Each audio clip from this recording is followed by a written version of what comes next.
All right, my awesome friends on AI Connect, creatives, sincere apologies. These things happen every now and again.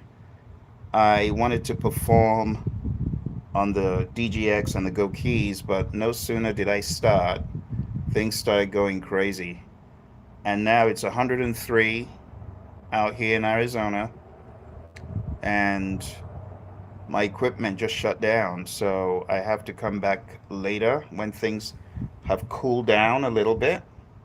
But I thought nonetheless, I'll come out and we can have a conversation for those of you who have any opinions about the current world of artificial intelligence.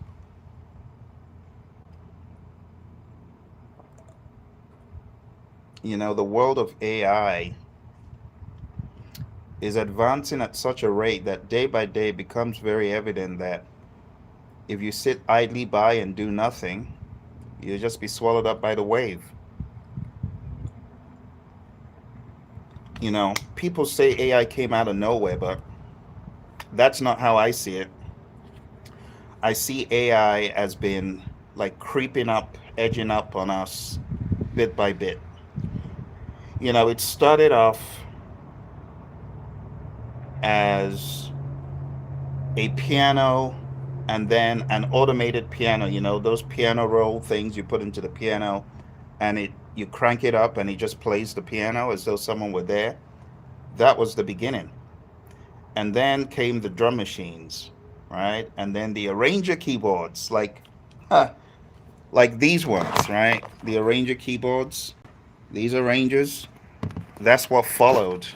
And the arranger keyboards, it's funny because when people complain about lazy and cheating and stuff, these arrangers are pretty done for you, if you get what I mean. You have Chaka's music in some of them, you have Stevie Wonder's music. And, those are obviously deals that were struck with the record labels, come to think of it. But you have so much help in arranger keyboards, in loops. When loops first came on the scene, everyone said that was cheating as well.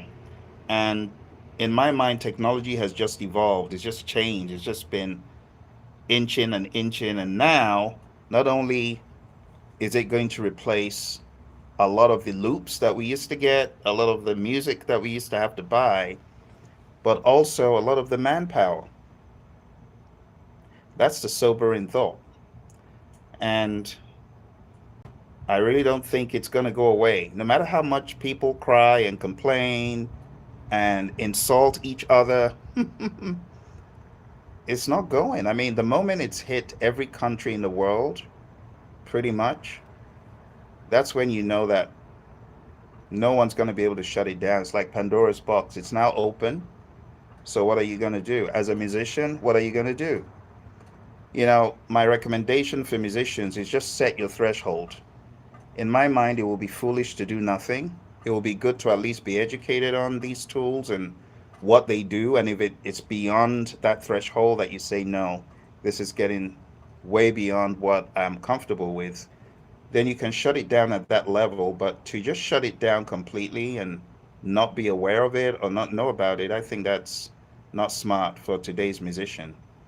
So when I go into tools like SUNO or like Udio, a lot of times I'm taking my melody, my chordal progression, my arrangements, and I'm feeding it into the tool. But other times I could just go with a very minimal prompt and see what it does. It helps me stay informed, it helps me know what's out there, and it helps me be able to help other artists that I work with, be they vocalists, be they instrumentalists. At least I know the possibilities of what is out there and I can warn them of what to do and what not to do now that I'm more aware of the tools. So, as far as the future is going to be very disruptive, you know, because it's going to disrupt everything. It's going to disrupt the people. Let's talk about the recording studios. So, the recording studios over the past 20 years, I've been seeing the gradual decline, and I've been seeing the thrashing around and the, trying to hold on many of these recording studios. But the truth is, everyone has Pro Tools in their bedroom, right? So no one's going to the studios anymore. A lot of studios, and it's not funny, but in the same token, it's rather it's rather comedic to see how technology just changes the whole landscape. And those who used to do things like that, they're now doing other things, you know.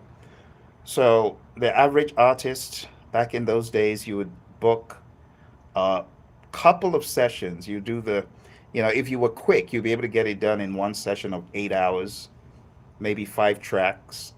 And depending on how many people you were bringing in, if you were bringing in additional instrumentalists or vocalists, and if it was a straightforward album, you could just even run the entire thing live. But if it was complex, you would have your you'd have a hole in your pocket just paying for sessions over and over again. You would, some studios, they would rent the mics, the preamps, and don't forget the engineer. And, back in those days, if you hire an engineer and you go to lunch without the engineer, at your own risk. At your own risk with your mix. I'm sorry for you. So all of these things, they cost money, but now you don't even need to worry about any of that stuff at all. You can just stay in your room, get a solid prompt, and if you truly know what you're doing, you can take that stuff into your DAW and come up with a really nice production. You know. Let's talk about the Yamahas and the Gokis of this world. Keyboards like this, I think the cheaper keyboards won't see that much of a decline, but the more expensive ones, they'll see a massive decline over time. It's going to go from selling hundreds of thousands of these to maybe they'll be fortunate to sell 50, 60, 70,000. And the reason for that is when you look at these arrangers like Genos 2, like the PA5X, what I love about those keyboards is they allow you to play at the highest level of musicianship alone, that is. So if you have just your keyboard and you and your keyboardist, well, the Genos 2 and the PA5Xs and all the others, in economies of scale allow you to be wildly creative. It inspires you. But I have to be honest, when I compare playing on a PA5X and a Genos to the prompts that I get from my ideas in SUNO, it's like night and day. Why is that? Because on the Genos and the PA5X, though they are world-class arrangers, they still have their limits. The dynamics of the drums, the drum fills, the horns, the bass, the grooves of the bass, SUNO decimates those. It does. And it's concerning. It's very concerning. SUNO decimates all that stuff. So, as far as the future for Yamaha, Yamaha will definitely have to include an AI arm in their keyboards, or it's going to be very hard for them. The convenience of having a sort of functionality that allows you to do what you could do in SUNO in the keyboard will make the keyboard more valuable. So I would not be surprised if this functionality will not exist in the next year. And I'm just looking forward to who will bell the cat. Who is going to be the first company to include a higher level of AI functionality in their keyboards? And I'm guessing Yamaha is probably cooking something up because those guys are always on it. Let's talk about my friends Prime Loops and people like that. Prime Loops, and there are many others. But I used to buy a lot of loops from Prime Loops. And the reason why I did that is I like hearing other people's ideas along with mine, which is why I look to hire a lot of instrumentalists, especially I love horn players, guitar players, bass players, drummers. I would hire those folks, but they're not always available immediately. And this is where loops come in. So I started off as a loop maker, actually. Like in the early 2000s, I started making loops. and now I buy them. See, I buy a lot of loops. But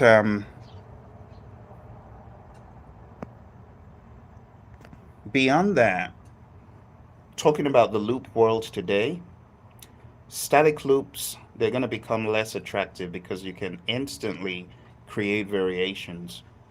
It's definitely going to affect that market. And when we talk about high end gear, premium gear, it's not just about sound, but it's about identity. So players who perform live and record real instruments or crave a particular feel, yeah, they'll keep buying.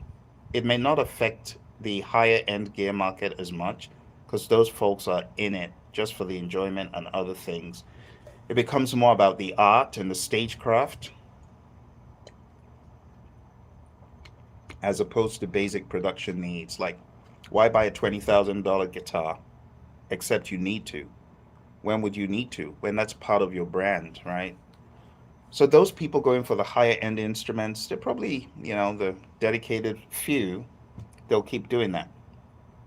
When it comes to the independent artists and how AI is going to affect them, we talk about the cost of producing going to very close to maybe at worst close to $100. Because if you have 1 month subscription on Suno, there's a lot that you could do as an independent artist. And even if you're using Moises, you can still get Moises for $6 a month. Put those two together, $14 a month. It's still very little. So you can do a whole bunch of projects with the money that you would use for, let's say, your initial, for, like if you're a real low budget artist, $1,000. You can make tons and tons of music with $1,000. What about the record labels and the publishers? Well, those guys, they're going to feel the pinch because people are going to start setting up their own empires. Just as they are today, they're going to be even more wildly independent. And while labels will still have some muscle in the market, when it comes to you needing to go to them, that need will diminish, especially if they're not the holder of the rights to tools like Suno. So the end is it's not completely here, but the beginning of it definitely. Definitely.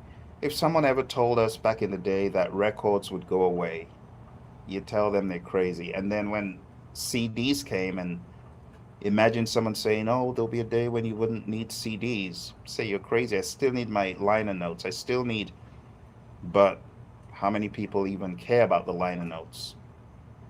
I know lots of us do, so we go to Discogs, we go to All Music or whatever we call that site. But a lot of people don't care. They don't care who played on it. They just know it's a nice song. So I'm seeing the beginnings of that. When it comes to producers and beat makers, I think these folks, if they play their cards right, they could wildly benefit from this because the producers and beat makers are going to have more firepower at their hands to turn stuff around quicker. They're going to be able to turn tons and tons of work around in the blink of an eye. If you haven't watched my video of how I created 20 tracks in under an hour, 20 tracks in under an hour, you should watch it because it just shows you the sign of things to come. I know a lot of times we say AI slop and the artifacts they're so annoying from Suno. Well, the time will come when artifacts will be a thing of the past. Then what are we going to say at that point? It's coming. It's very close. Listen to what you get from Moises. It's very clean. Or what you get from Udio. It's pretty clean. So imagine Suno operating at its higher level with clean stems, no artifacts, pristine vocals, pristine horns. That time is coming. And again, it will be foolish just to bury your head in the sand. So we need to ask the question, what is in it for me and how is it going to affect me? Those are the questions we need to be asking ourselves. And that's why, in the very first place, I set up this channel the AI Creatives channel, because I saw the need for us to have dialogue, you know, on what the future could hold and to be as honest as possible about it, as opposed to avoiding the discussion about the future. I wanted us to take the bull by the horns, and I wanted us to talk about the tough stuff. Ah, Leo, I see you. I'm sorry I didn't see that earlier. Leo says, "Hey, have you heard of I IOT AI?" No. Oh, really? AI IOT AI music. It's better than Moises. Professional musicians power the algorithm. Really? Okay. Let me look that up. Thank you for sharing that. I rely on you guys to tell me about this stuff because interesting. Okay. Your AI music co-pilot. Interesting. So what is the added benefit of AOD or IOD, whatever it's called? AIODE. Oh, AI ode, like an ode, like a song of old. That's that's kind of smart. I see it's got some loops or some stem separation. Okay, interesting. Well, I appreciate you sharing that with me. I will definitely. Hey, what's up, my friend Gordon Beatology? Good to hear from you, my friend. How's it going out there? Everything's groovy here in Arizona. Just a little bit too hot, man. The heat is punishing. It is so punishing. I was trying to stream out here with my keys. I brought out my keyboards, my Go keys. I was gonna have a jam, and I just started sinking into some neo soul when the sun became just too much, and I had to stop, unfortunately. But Gordon, we're talking about the impact, and you being a veteran in the industry, I'm sure you know what you should know more about what's going on the street more than a lot of people, and you share these insights. So if a guy like you could decide, I got to get in on this game, then how much more the beginner, you know?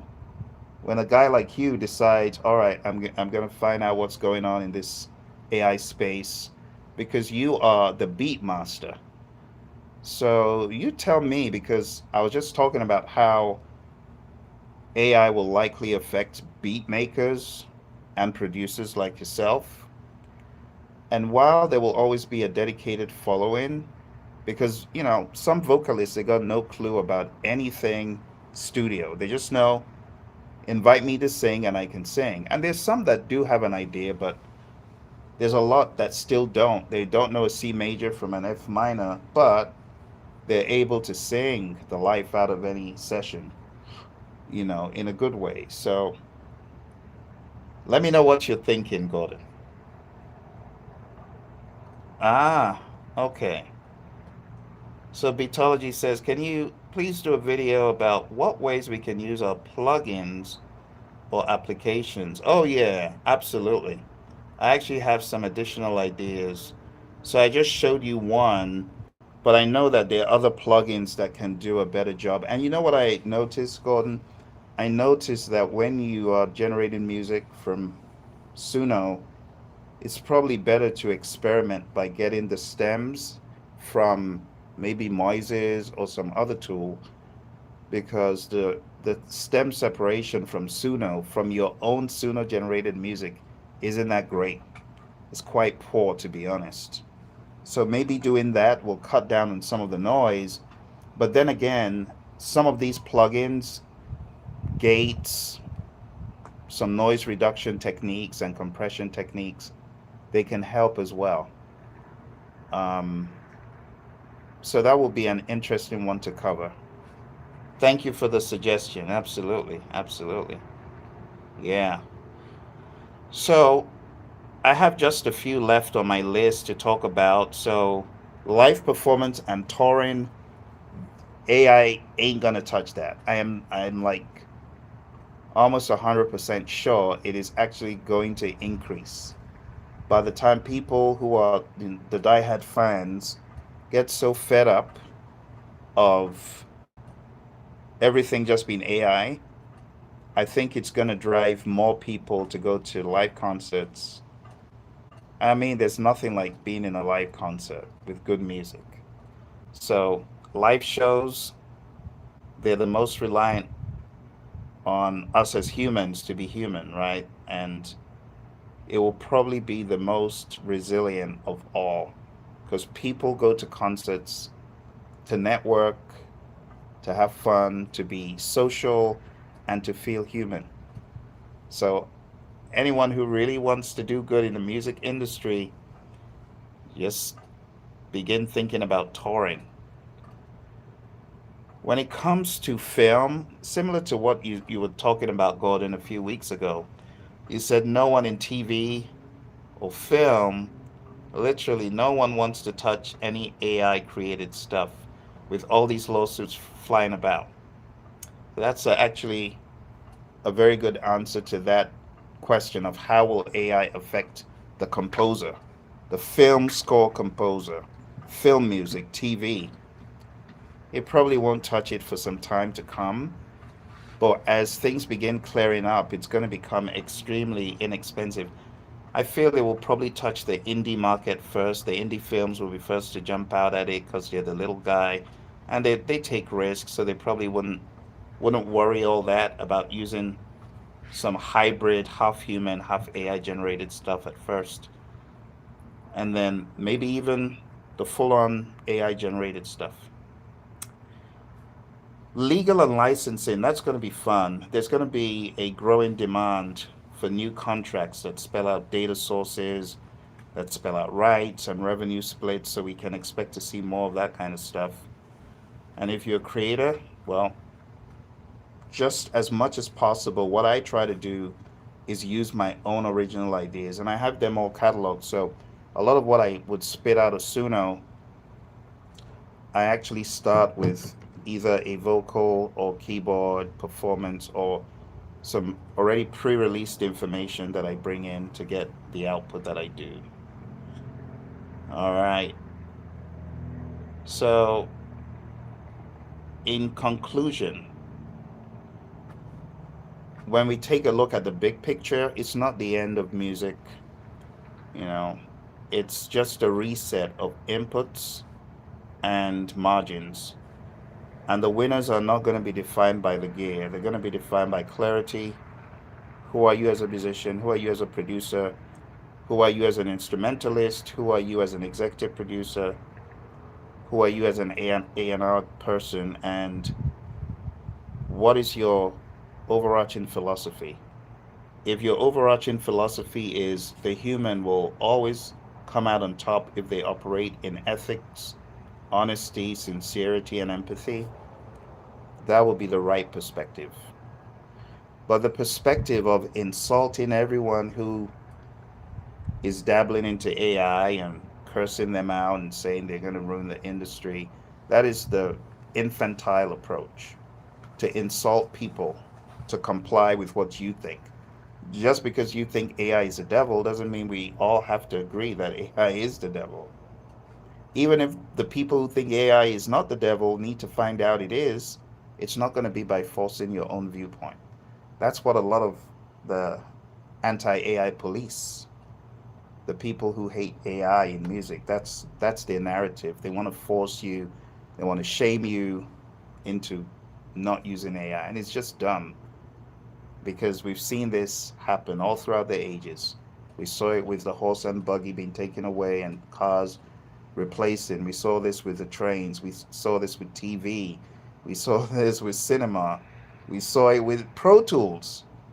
People were called heretics if they went from the real world to, oh, you got no taste for music. You're going in all that digital nonsense. You don't understand. But now, even the cream of the crop musicians, no one's using that stuff anymore. Some might be diehards hanging on, And don't get me wrong, I love reel to reel. Oh my goodness, the sound, there's a difference. Even though a lot of people will argue that, well, you can still get that from Pro Tools and digital. I don't agree, but everyone has had to move on. So my point is that over the past number of years, there's always been resistance to new technology, and there will continue to be resistance. But we, as forward-thinking musicians in AI Connect, in AI creatives, we're going to keep looking for our own way. Everyone's way is going to be different. See, everyone is going to have their own unique path.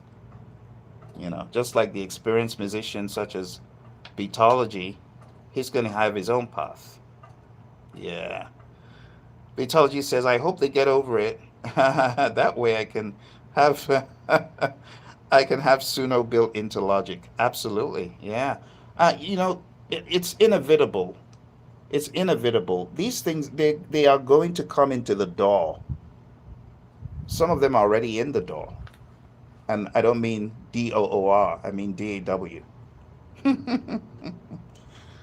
Oh dear. But I really appreciate all the comments. Everyone who has come through on this channel.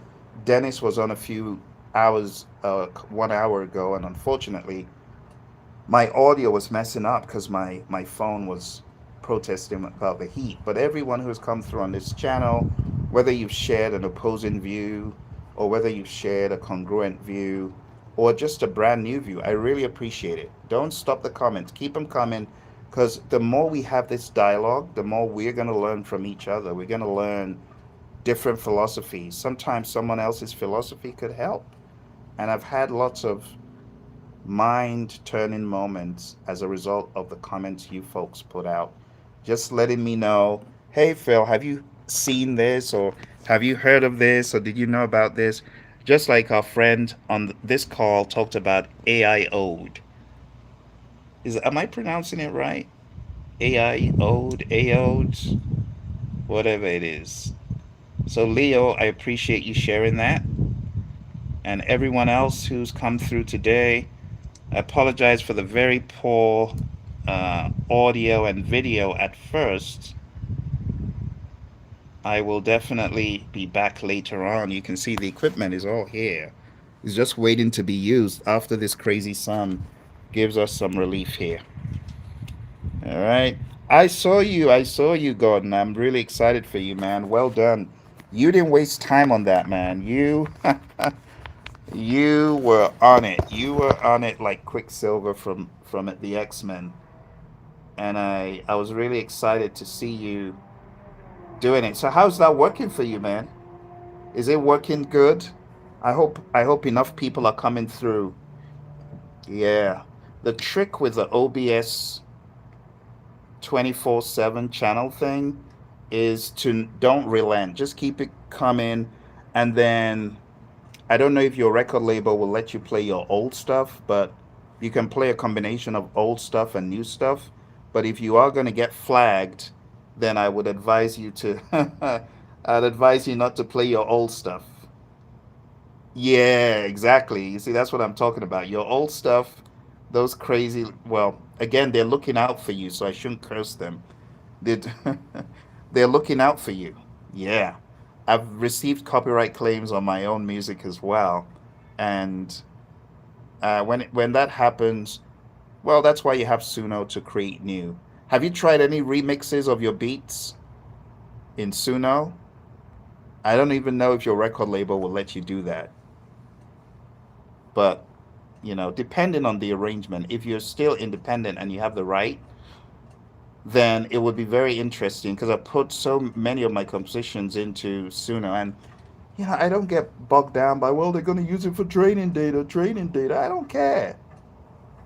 Everyone's going to die and they ain't going with no song. I don't care. Oh dear. Uh, I don't. So, to be honest, I don't really think that is how it works, Gordon. I think the training data is using a lot of inferences and patterns, but it's not going to spit out something that's exactly your beat. I don't think so. Besides, anyway, a lot of what I put into the tool is so far out that it, if it spat that out for someone, the person would think Suna's gone crazy because I do so many permutations and combinations and key changes in a lot of my songs that if anyone wanted that, more power to them. I don't care if Suno uses my. I have more like an open source mindset, you know. So when I put information in, because I'm getting something so good from Suno, I don't mind giving back to the community if it wants to learn from my data because what it's given me, I'm telling you, Gordon, what it's given me is crazy. And I've played with some really awesome musicians, don't get me wrong. But what Suno does is it immediately capitalizes on your idea. Someone put it nicely by saying it's a multiplier, and they're very correct. AI is a multiplier of your great ideas. If it's a crummy idea, it's going to multiply your crummy idea. But if it's a great idea, I'm even blown away by my own stuff. Because, like when I prompt in Suno, I don't necessarily put in a lot, so much of my old stuff. I put in a bit of it. But when I prompt for Suno, I put in a new prompt with a new jam. I could create the new jam on the fly, whether it's neo soul or it's R&B or it's hip hop or it's even classical. I'm putting it in on the fly, and then it's generating stuff that is feeding off my prompt. You can still tell fills in there, but it comes back like unbelievable, unbelievable. So anyway, because I like experimenting, my other channel is called AZ Experiment because Arizona Experiment. Like, I named it after the Philadelphia Experiment, Questlove and Christian McBride and Yuri Kane. So I named the channel as an experiment. I love to experiment. I love to try new things. I love to titrate. But again, everyone has, kind of similar to what I was saying, everyone has a level of comfort. And it's very good to obey that inner voice as you are doing, Gordon. So, like, not wanting to put a lot of your old stuff in there, it's good. It's a gauge and a gate, and it's good for you to obey that instinct, you know. And for those who don't even want any part of it, again, I don't begrudge them. Everyone's got to do like within their level of tolerance, and we will all work it out. We will all work it. I remember the first time my kid played something she made on one of these AI tools. This was about 6 7 months ago. I hadn't gone into any of these at all. I kind of was very skeptical. And when she played what she'd done, I just couldn't even believe it. I felt like what many others feel: cheated, robbed. Whether it used my music to learn or not, I didn't care. I'm like, is not this is not good. They're teaching kids how not to study music. Kids aren't going to want to, because I've been asking her to learn, and she's got a very good ear for music, trying to get her into playing and stuff. But I'm always met with, oh, there's something else to do. So here she comes giving me a finished product. I'm like, how am I gonna convince her to go learn piano now? But again, you can't force your viewpoint on people. People are going to do what they want to do. We all have to work it out. we all have to work it out. All right, my friends. Thanks for coming through Beatology. Hope the station is going good, and it's gonna put a lot of people out of work. That's for sure. But we're gonna be riding on the wave, bro, because we got in early. Like all of the resistance holding out, they're gonna have to bend. They're gonna have to yield. And I hate to say it, but what happened when Pro Tools came is gonna happen. And yes, those who were not ready for Pro Tools, the Pro Tools wave smothered them. But those who were ready, they made a ton, they made a killing. Are you kidding me? Like the early 2000s, those studios that were just erupting with Pro Tools, actually late 90s, yeah, even before Pro Tools, the other tools that were there, they were decimating the market. So they were replacing a lot of the analog people, you know. Now I just see it changing. So I see an artist coming to you to help you produce them. And because you know about this, once all the legal mumbo jumbo is done, you are going to be able to, like this, turn around killer ideas. I'm not saying just churn out any old garbage. I'm saying because you understand how AI works and because you already have the production skill, you're going to be an unstoppable force. Because you could still do your, you could still do your MPC and all that other stuff that we producers do, but you can amp it up with a little bit of AI, a little bit. And you're going to get to the point where everyone's coming to you because while everyone else is using AI, you are ahead of the curve and you've developed your system, your process, and your sound. And everyone's going to be coming to you to help with production. Yeah. So I know many people who are into SUNO and Udio are beginners. They're not like you and I and the others on this call who are full blown musicians or into that world, which means there's a lot of room. In fact, I'll be very curious to see the demographic if Suno ever makes that available. What percentage of Suno users are professional musicians versus just hobbyists? And I want to wager that majority of the users are hobbyists. Majority of the users are hobbyists because even if you look at the world of music, you don't have a whole lot of professional musicians. You have a lot of hobbyist kind of musicians. So it'll be interesting to see what happens. And like you, I don't care.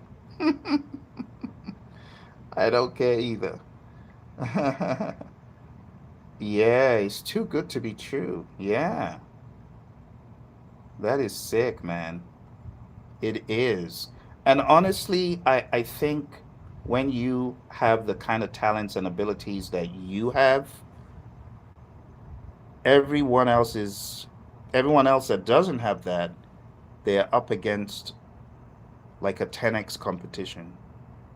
They're up against big competition. Once you're able to groove and feel the music out on your own, as you have, because I've listened to your stuff, it's really amazing. When you're able to do that without AI, oh my goodness, with AI, the competition is dead in the water. And then coupled with your associations in the industry, very few will even stand a chance. And again, I know depending on the genre, maybe some who are more into the world of classical, they will never be encountering a whole lot of AI or maybe even any. I would see maybe they could, maybe encounter AI in their mastering process, maybe in the mixing process eventually. But when it comes to musicians being replaced in classical, no. In the world of jazz, I feel it's probably possible as far as recorded music, but even with classical, with recorded music, I don't see it. It would just be like a huge no no in classical because a lot of the art of classical itself relies so heavily on humans. Although AI is good at mimicking Bach and Handel, can make you think they actually wrote those pieces. But I don't think it's going to be replacing classical musicians in the studio. More so in genres that are outside of that. But it's going to be fun. Have you released any of your new stuff, Gordon, on the market?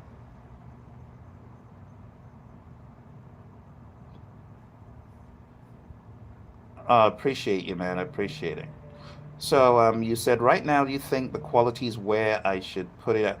Honestly, let me just be honest with you, Gordon. So, if one keeps waiting, when is ready gonna be? ready. I see this thing evolving to perfection at least over the next 5 years. It's not there as far as the pristine clarity, but because of the ears you have, you can get it as close as possible. As close as possible, you know. With music, I like living on the edge as a risk taker. So I find it hard to just sit idly by and allow my growth to be canned and kept on the shelf. No, I don't care if what I release in 5 years is night and day compared to what I release today. It's okay. So with what I have today, can I be the best that I can? The answer is yes. Then I'm gonna go ahead and I'm gonna go ahead and release it. Like if you look at my more recent work, I have work I've released under over the past going to 20 plus years under Phil C. That stuff is 99.9% all live musicians, me playing live, me working. Even, the few albums, there's one album that I created. I started getting into that world of loops a little bit more. So I started doing that. That was 2023. But as AI began to emerge, I realized that I wasn't comfortable releasing my AI music under exactly the same name.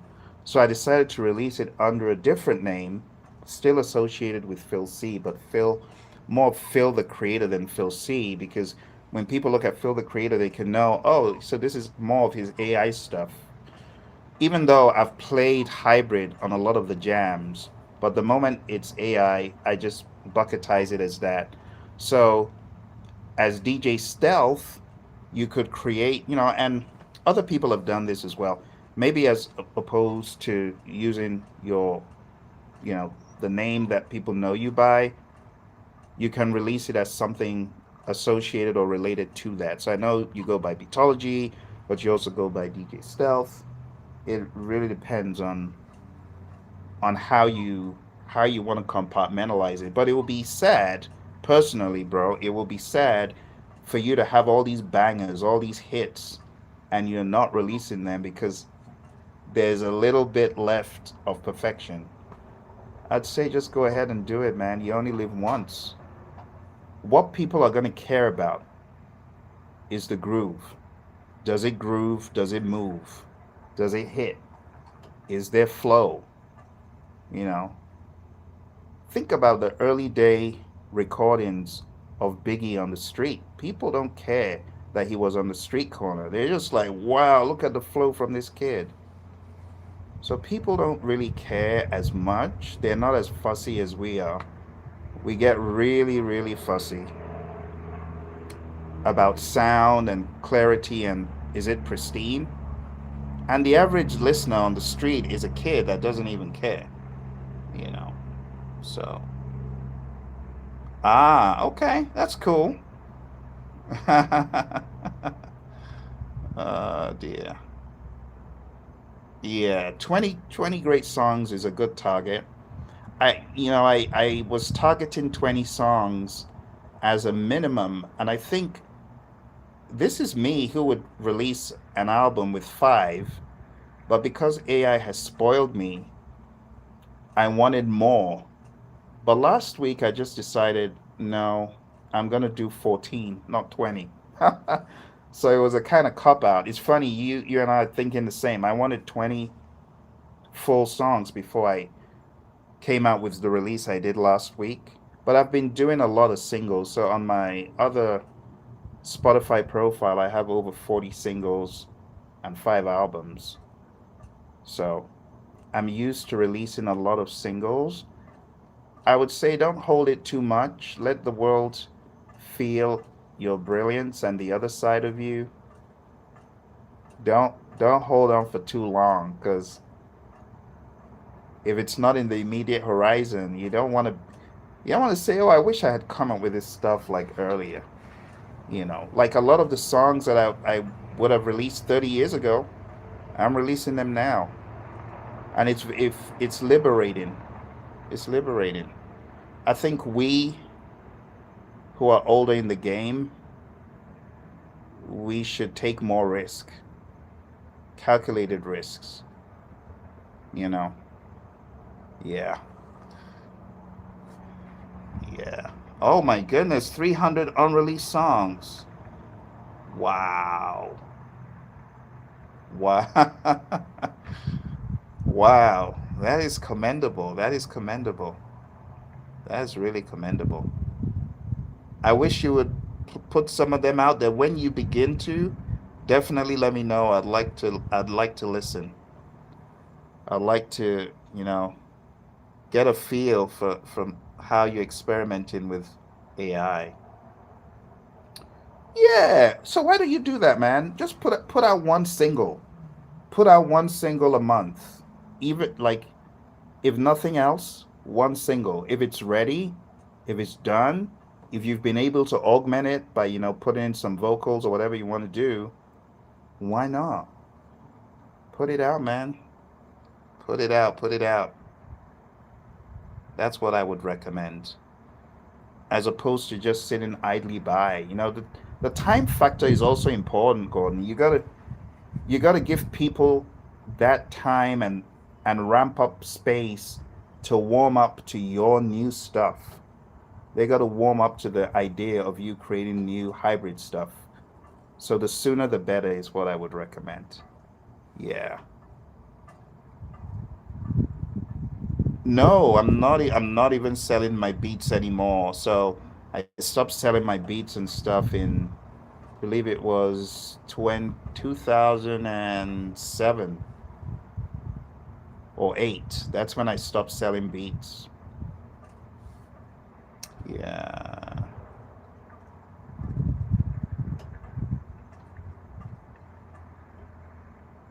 I probably should now that you mention it.